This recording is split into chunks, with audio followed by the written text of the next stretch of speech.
Hello, I'm in a 2011 Audi Q5 and today I'm going to show you to open the hood. So from the driver's side here, we're going to look for this lever. If you could hear that pop, that was the safety releasing. If there's no tightness at all in this, you might need to go behind this plastic, make sure all the cables are tight and attached.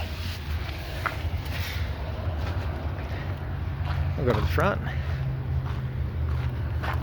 Now that that's released, there's a lever right here in the middle. We're going to pinch and lift. So that's what that looks like.